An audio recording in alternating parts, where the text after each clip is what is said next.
invasion ng China dyan sa West Philippine Sea, lalong nabisto mga sangkay nung nakita yung mga naglalakihang gusali na pinapagawa nila.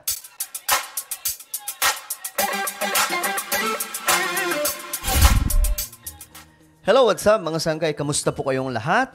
Lalong-lalo na po yung mga solid sangkay na narito at nanonood ngayon. Bago tayo magsimula, pakisubscribe po muna yung ating YouTube channel. Kung bago ka pa lang po dito sa YouTube, ang gawin mo lamang, may makikita ka pong subscribe button sa ibaba. Pindutin nyo lamang po yan, tapos i-click nyo yung bell at i-click nyo po yung all. Okay ba yun?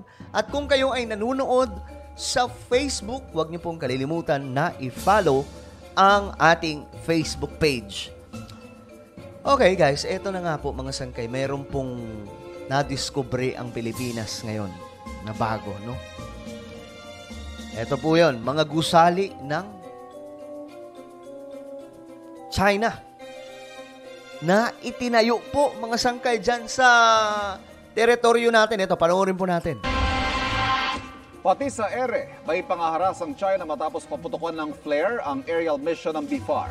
Sa kabila niya, nakalapit ito at nakuha na ng mga pasilidad na ipinatayo ng China sa West Philippine Sea, kabilang ang malalaking gusali, sports complex at Olympic-sized pool. Nako, nakunan po ng video mga sangkay ito mga naglalakihang gusali ng China. At nakatutok live si Marison Abdurrahman. Paul?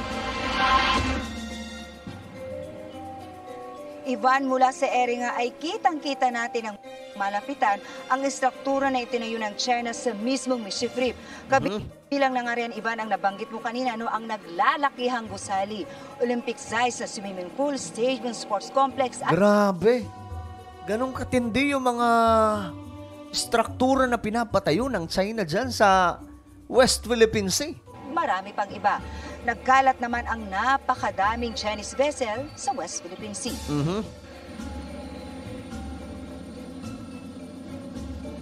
Ayan o. Sa Escoda Shoal pa lang napasok sa 200 Exclusive Economic Zone ng Pilipinas. Matatanaw mula sa ere ang 4 na Chinese maritime militia vessel na nakaangkla dito. Habang papalapit kami sa Mischief o Panganiban Reef, ayan na, mga sangkay. Ito yung mga nakita. Nagpaputok na ng flare ang China mula sa Mischief Reef. Grabe, tingnan nyo to. Tingnan nyo kung gaano katindi itong ginawa ng China dyan sa West Philippine Sea. Tapos ngayon, habang nasa ere, pinaputukan po sila nitong China. China mula sa Mischief Reef. Grabe, ang laki oh. Tingnan nyo kung gaano kalawak mga sangkay yung pinatayo nila. Ang bihira. Ito yung sinasabi ko, no? Na sana ang ginagawa po ng Pilipinas, magpatayo din po ng mga kahalintulad neto na istruktura dyan sa West Philippine Sea. Dahil ang invasion ng Vietnam at China, matindi. Ang China at Vietnam, mga sangkay, nagpapatayo ng mga kagaya po niyan, ng mga naglalakihang istruktura. While ang Pilipinas, we are claiming na ang marami sa area ng West Philippine Sea ay sa atin, pero anong ginagawa natin? May mga project ba tayo dyan? Tingnan nyo sila, mga sangkay, kung gaano katitindi itong may mga sports complex, oh. Marami pa pong iba. Kakaiba, matindi itong mga gusali na pinapatayo o pinatayo nitong China.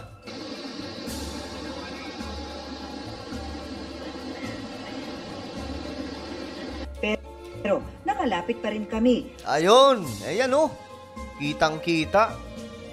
Sapat para matanaw ang animoy napakalaking syudad sa gitna ng dagat. Grabe, tingnan nyo yan mga sangkay. Ganyang katitindi yung pinatayo na ng China dyan sa West Philippine Sea. So sana maging paalala sa government natin na kung ginagawa yan ng China, bakit hindi rin po natin gawin dyan sa West Philippine Sea? Alam ko, mga sangkay, nakaraan ng balita tayo na may ginagawa na rin pong mga istruktura na pwedeng magiging detachment ng PCG. Pero mga sangkay, yung mga kahalintulad niyan, oh, lalaki ng mga gusali na yan. Nasa 500 feet above sea level po tayo ngayon at mula rito sa ating kinaroroonan, ang nakikita po ninyo dito sa ating likuran ay ang istruktura ng China dito sa Mischief Reef. At kapansin-pansin na may mga nakaharang na mga truck sa runway. Bukod sa tila nakabang ng Chinese forces, tanaw namin ang hangar, malalaking gusali, sports complex, Grabe. Olympic size na swimming pool, 8 basketball courts at iba pa. Sana all na lang, no? May basketball court pa, may swimming pool pa. At habang nasa ere kami, walang tigil ang kanilang radio challenge. Tanaw din namin ang mga Chinese vessel na nagbabantay sa BRP Sierra Madre na nakasadsad sa Ayungin Shoal. Ang area survey na ito ng Bureau of Fisheries and Aquatic Resources ay bahagi pa rin ng mission na sinimulan kahapon. Kung kailan, ilang barko at bangka ng Pilipinas ang binomba ng tubig ng mga barko ng China. So, sa pagkakataong ito mga sangkay, itong nakita ng Pilipinas, ayan, ano ba yan? Check natin. Itong nakita nila mga sangkay sa ating teritoryo, kagaya po niyan. Hindi na po natin maano yan eh. Wala na po tayong choice dyan. Hindi na po natin mababawi yan. Kasi may mga ininvest na sila dyan, bantay sarado na, may pwersa na nila.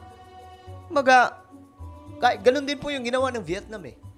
So, ang kailangan gawin ng Pilipinas dito, magpatayo din po ng mga istruktura dyan po sa West Philippine Sea. Ang bira. Isipin nyo sila nakakagawa ng ganyan. Ayan po, ano yan eh. Ala syudad sa West Philippine Sea. Oh, malamang sa malamang mga sangkay, may purpose yan. Ano ba yan? Gagawin ba nilang detachment yan ng maraming kasundaluhan nila o gagawing tourist destination? Kasi may swimming pool, mayroon pang sports complex, may basketball court. Diyos mio, marimar, matindi itong ginawa ng China.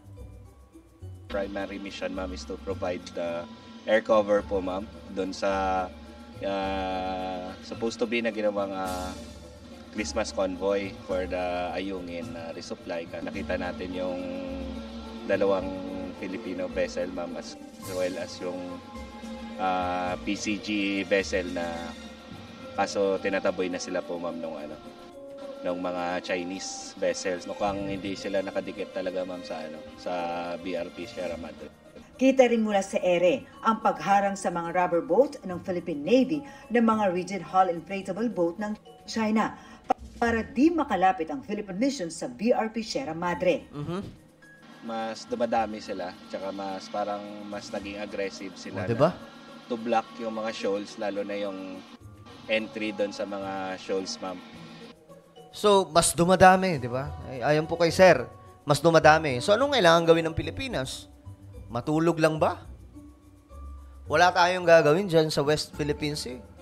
Kumbaga, instead of saying na atin ang West Philippine Sea, instead of maraming kadaldalan, bakit hindi po magpatayo dyan ang Pilipinas ng mga kagaya po niyan? Magkaroon ng kagaya ng ginagawa ng China, Vietnam.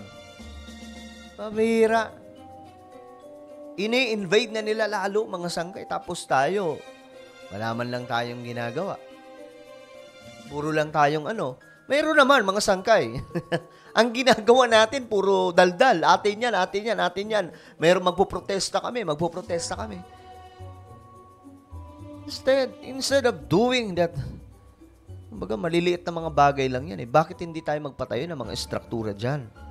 Kagaya ng ginagawa ng Vietnam at China. Ang dami may mga, andyan na po, napakarami mga barko nila dyan. Kumbaga na talaga. Aminin na natin ang totoo, marami po dyan sa West Philippine Sea na invade na nitong China at Vietnam. Marami sa lugar na yan. Tapos tayo, puro lang tayo salita. Dapat magkaroon dyan ng budget. No?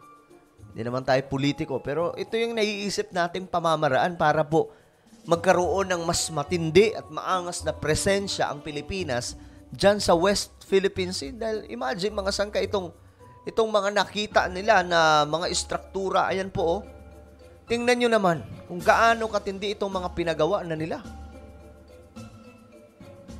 Diba? Tapos tayo hanggang salita lang. hanggang atin ang West Philippine Sea, hanggang atin yung Panganiban Reef. Tapos wala tayong ginagawa para magpatayo mga estruktura.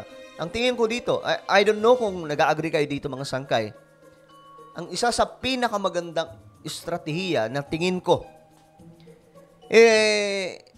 magpatayo po ng mga estruktura dyan sa West Philippine Sea na mas marami pa para magkaroon ng strong presence ang Armed Forces of the Philippines sa teritoryo natin. Dahil hanggat wala yan, hanggat iilan lang, wala. Magpapatuloy itong pangaharas nila. O, diba? Well, ano po ang inyong komento tungkol dyan mga sangkay? Do you agree? Or ano ba ang inyong comment? Just comment down below. And now guys, I invite you please subscribe my YouTube channel, Sangkay Revelation, lalong-lalo na po sa mga born-again Christians dyan. Ito po, isubscribe nyo po yung isa kong YouTube channel dahil dito nag-upload po tayo ng mga makabuluhang content kagaya po ng mga nasa Biblia, mga nangyayari ngayon sa ating mundo related sa Biblia. Subscribe, click the bell, and click all. Ako na po ay magpapaalam hanggang sa muli. This is me, Sangkay Janjan. Palagi nyo pong tatandaan that Jesus loves you. God bless everyone.